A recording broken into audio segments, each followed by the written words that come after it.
Bonjour à tout le monde. Dans cette vidéo, je vais traiter un exercice sur la trigonométrie. Alors, première question, transformer l'expression racine de 3 cos x moins sinus x sous la forme alpha cosinus x plus bêta avec alpha et bêta de nombres réels.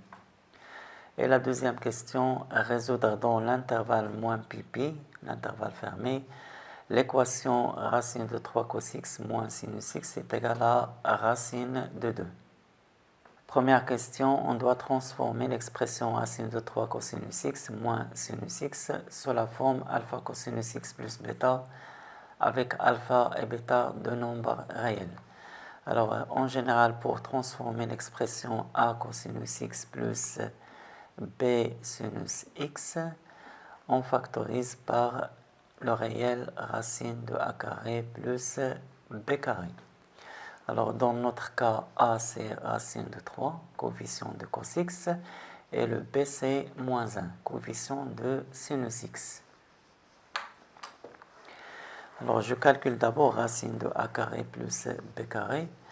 Racine de, on a dit le a c'est racine de 3, donc racine de 3 au carré, plus le b c'est moins 1. Moins 1 au carré, ce qui donne racine de 3 plus 1 est égal à racine de 4, et racine de 4 c'est 2. Donc je vais factoriser par 2. On a racine de 3 cosinus x moins sinus x est égal 2 facteurs de racine de 3 sur 2 cosinus x moins 1 demi sinus x. Et ça donne 2 facteurs de racine 3 sur 2 c'est cosinus pi sur 6 fois cosinus x moins 1 demi c'est sinus pi sur 6 fois sinus x.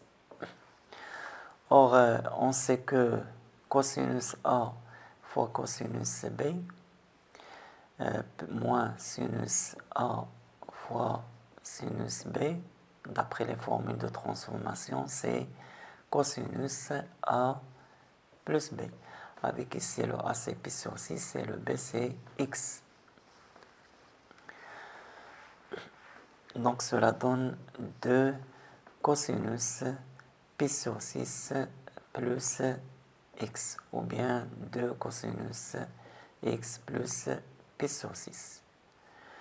Alors on a bien transformé cette expression-là sous cette forme avec le alpha c'est le 2 et le bêta c'est pi sur 6. Pour la deuxième question, on doit résoudre dans l'intervalle fermé moins pi l'équation racine de 3 cosinus x moins sinus x est égal à racine de 2. Alors soit x un élément de moins pi, l'intervalle fermé. On a racine de 3 cosinus x moins sinus x est égal à racine de 2, c'est équivalent à. D'après la première question, je vais remplacer cette expression-là par 2 cosinus x plus pi sur 6. Donc est égal à racine de 2, ce qui est équivalent à cosinus x plus pi sur 6 est égal à racine de 2 sur 2, équivalent à cosinus x plus pi sur 6 est égal à racine de 2 sur 2, c'est cosinus pi sur 4. Or, d'après la propriété, je sais que si on a cos grand x est égal à cosinus alpha par exemple, ça c'est équivalent à x est égal à alpha plus 2k pi, ou x est égal à moins alpha plus 2k pi, avec k est un élément de z. Alors, appliquons ce résultat ici.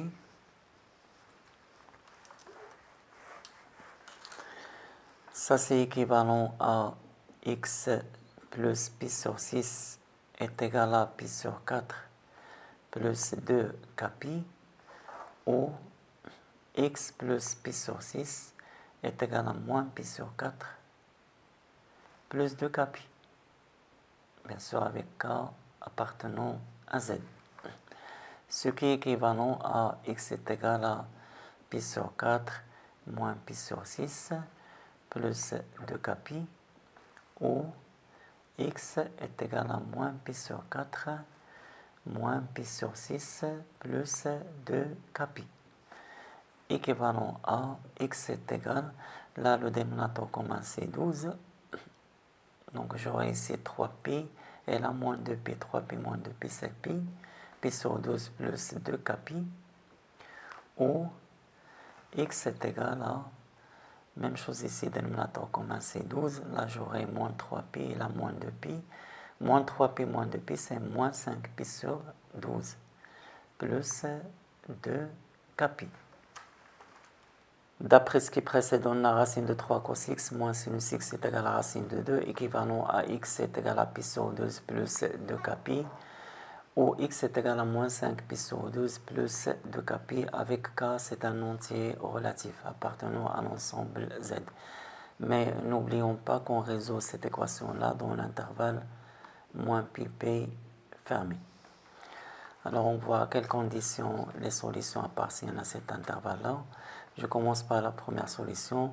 On doit avoir pi sur 12 plus 2kπ compris entre moins pi et pi. Ça c'est équivalent à, je multiplie les trois termes par 1 sur pi, donc j'aurai à gauche moins 1, et là 1 sur 12 au milieu plus 2k, et là 1, ce qui est équivalent à 2k compris entre moins 1 sur 12 c'est moins 13 sur 12, et 1 moins 1 sur 12 c'est 11 sur 12. Là, pour enlever ce 2-là, je vais multiplier les trois termes par 1/2. Ça, c'est équivalent à k compris entre moins 13 sur 24 et 11 sur 24. Or, moins 13 sur 24 est égal à peu près moins 0,54 et 11 sur 24 est égal à peu près 0,45. Et le seul entier relatif compris entre ces deux nombres-là, c'est 0. En fait, pi sur 12 plus 2kπ, cette solution est comprise entre moins pi et pi, si seulement si k est égal à 0. Et pour avoir le x, je remplace ici k par 0.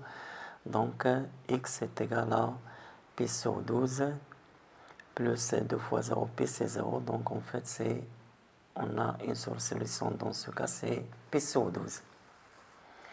Il reste à encadrer la deuxième solution. Pour cette deuxième solution, on doit avoir la condition moins 5 pi sur 12 plus 2kπ compris entre moins pi et pi. Ça, c'est équivalent à, même chose, je vais multiplier les trois termes par 1 sur pi. J'aurai ici moins 1, inférieur ou égal à moins 5 sur 12.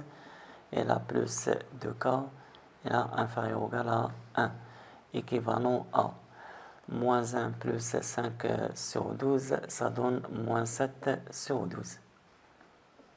Et là, 2k, et 1 plus 5 sur 12, ça va donner 17 sur 12.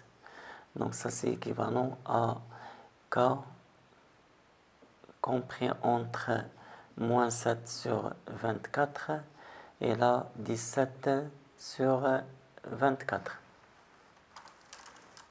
Or, moins 7 sur 24 est égal à peu près moins 0,29 et 17 sur 24 est égal à peu près 0,7. Et le seul entier relatif compris entre ces deux nombres, c'est 0. Donc en fait, cette solution moins pi sur 12 plus 2kπ, elle est comprise entre moins pi et pi, si seulement si k est égal à 0. Donc dans ce cas, je remplace ici k par 0, j'aurai x est égal à moins 5pi sur 12. Et finalement, l'ensemble des solutions, c'est s est égal à pi sur 12 moins 5pi sur 12. Eh bien, merci pour votre attention. À bientôt et à la prochaine.